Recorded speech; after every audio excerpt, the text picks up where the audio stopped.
So I want you guys to take a good look at this image right here. A friend gave this to me, and I noticed a lot of these gods that are flying around the galaxy, they always have some star behind them. There's always a star, a sun, something that looks a lot like this, sitting behind them.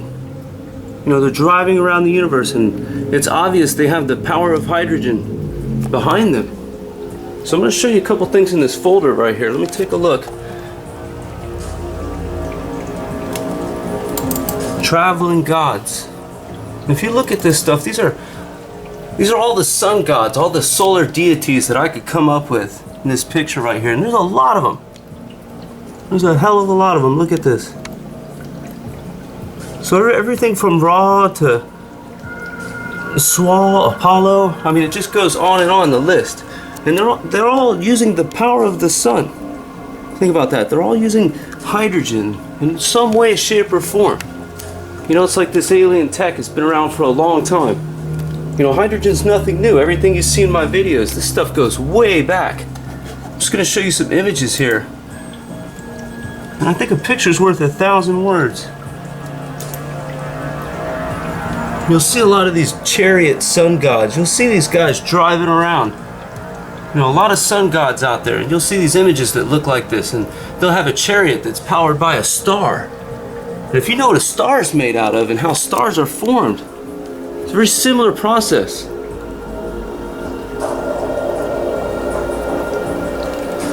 So what's in here?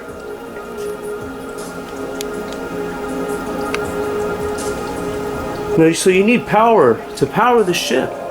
And these chariots of fire that people are seeing in the sky, you know, I assume that's where it's coming from. You know, this is the power of hydrogen. That's what we're seeing here. That's why they're depicting a sun or a star. It's always powering their chariot. Remember, I told you guys about stability, and you'll see that in nature too. You'll see that not just in, you know, physics and science, but you'll see stability in nature.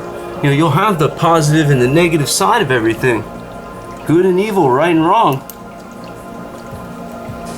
I don't know, it's just something I wanted to point out, how a lot of these ancient gods, didn't matter what culture it came from, if it was the Mayans, the Egyptians, the Christians, there's always a star, you know, there's always a star involved. There's always hydrogen. There's always the power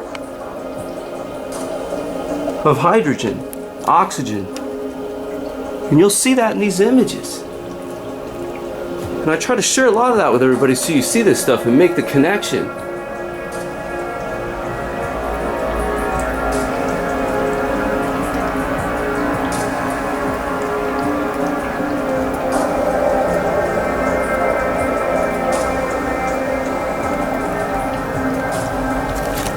So we're going to cover a lot of things in this video, but we're going to get back to some of the basics. I'm going to show you some different stuff that I have here in some different folders. But you'll notice a lot of these gods flying around in these ships and these boats. They'll be powered by the sun. You know, powered by hydrogen. Didn't matter if it was an alien or a human.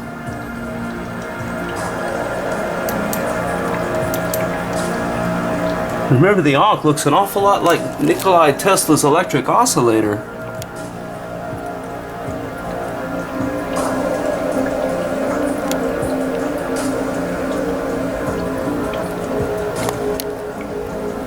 It's incredible. You can imagine what the aliens can do. So electricity is very important. You have to cover that. It's not about just building the reactor. It's not about just doing electrolysis. You have to know a lot about electricity. That's why you always see them talking about standing waves. You'll see this image a lot, standing waves. It's all about breaking that covalent bond of the water molecule. You have to be able to shut off that covalent bond to release the oxygen and hydrogen gas. Now, every element on the table of elements is surrounded with electricity, all at different levels. Think about it. The higher up you get, the more electrons it has. The more complicated those atoms get. So we're just covering the basics in this video. You know, if you're consuming amps, you're consuming electrical power. Creating photons using electricity, that's important too. You know, so hindsight really is 20/20. And I'm going to show you these electrodes right here. I've got two on the hydrogen side, on the negative side, and I have one on the positive side. So a lot of people don't know you can do that. You can run different electrodes at different times. You have a different amount. So see, once you have the energy, you know, having the water is one thing, having the energy, but the atomic elements is what you need to look at. You're working with HHO gas. You can see that you don't really need a whole lot to travel through space and travel through time. That's how they did this. You don't need much to get those stargates open. So you got to think about that. Once you're able to tap into that energy, it's all amount to the electricity.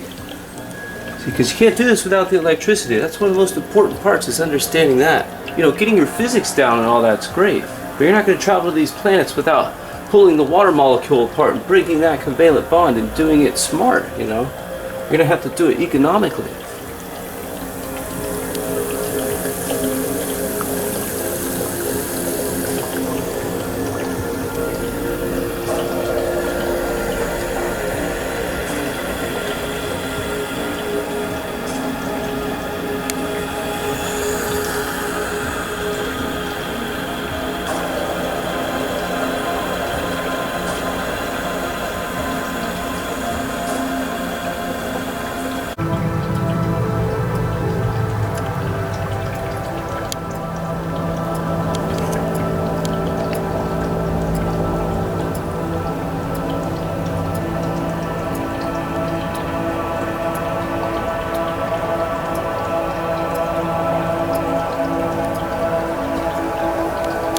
So I wanted to point out a little bit more about this connection. These connections are galactic. I want you to see this. This is the Butterfly Nebula. Check that out. You can go on Wikipedia and learn about this. This is the M29 Nebula.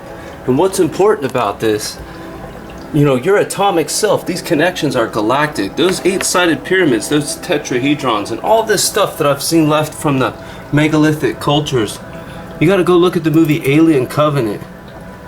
Now Hollywood used this symbol. It's actually the symbol for Whalen Enterprises. See, everyone on board in the movie has that symbol on their jacket. That's the symbol for the USS Covenant spaceship.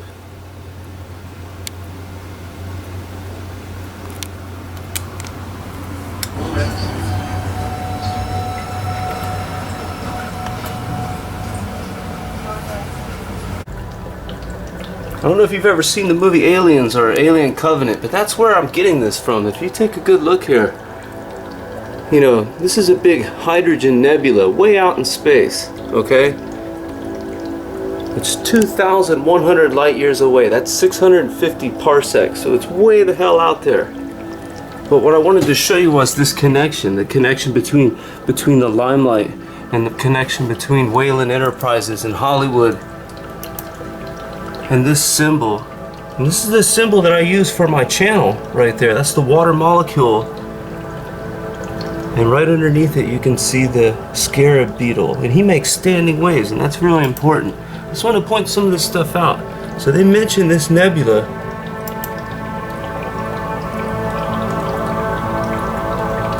And it's also Whalen Enterprises. It's just something to think about. And that's in the movie Alien Covenant. And this has the Omega symbol on it, and the wings and the snakes and the oxygen atom. And I just want you to see that. It's the water molecule and the flying M29 Nebula butterfly. You know, think about that. These are your atomic connections. I wanted you to see this. Those 8-sided tetrahedrons out there. You know, hydrogen, stars, gods traveling. Something to think about.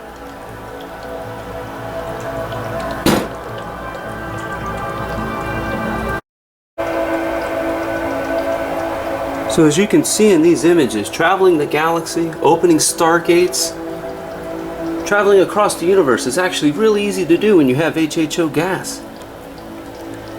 The wet cell was designed for this. It was built in the eyes of the businessman. Think about that. You can have many different types of mixtures of gas. You can use the ambient air as a diluent. And ambient air is free. You can get that with a fish bubbler. And you control the burn rate of the hydrogen gas with the oxygen. Think about that. I told you guys the oxygen atom is extremely important. Of course, the hydrogen is the fuel, but without the accelerant, you can't do anything.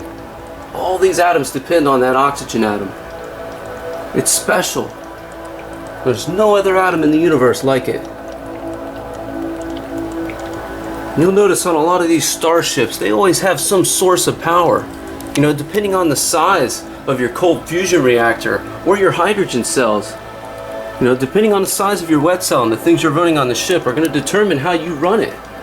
Your electrical systems, it's very important to be able to take a sine wave and turn it into a square wave. That's what we use to break that covalent bond. Think about that. You know, when you're working with HHO gas, it's like an entirely different gas in itself. It's not like burning hydrogen all by itself where you're using the oxygen and the ambient air. It's different. The water, it's a blessing. It provides its own oxygen gas.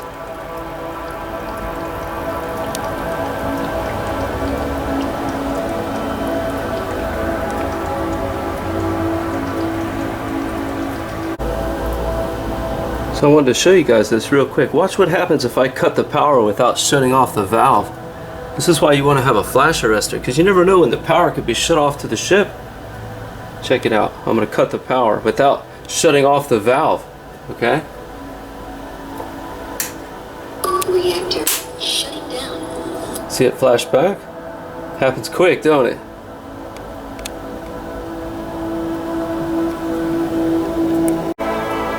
Starting it back up is just as easy.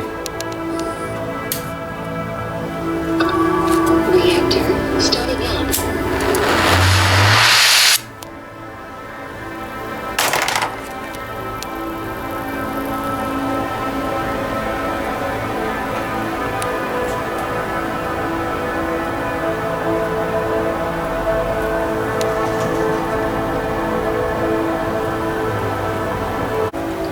So I'm going to show you a little bit about transformers real quick.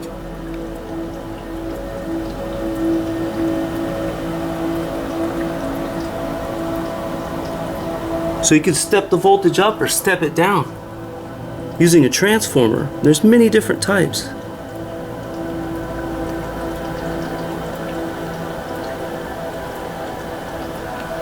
So a transformer is indispensable, and I'm going to show you this one right here. I'm taking the sine wave.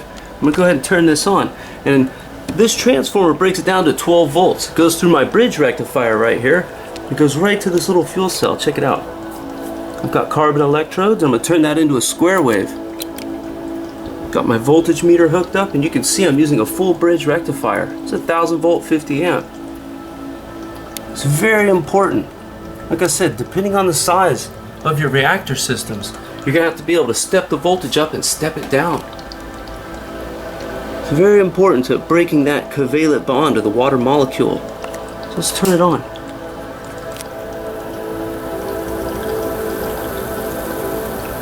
See, I've taken that 120 volts and broke it down to a more manageable level at 12 volts.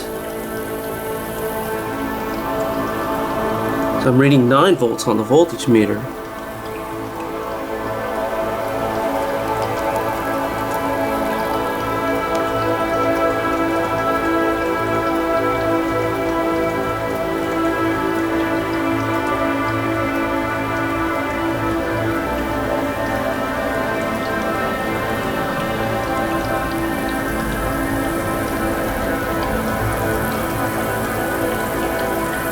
And the higher the voltage, the more heat you release into the water. Once you get over about 2 volts, it starts to release that energy in the water. And a lot of people don't understand that if you raise this voltage on this reactor right here and keep raising it, you can generate more heat than a nuclear reactor can in their setup. Think about that, with no radiation.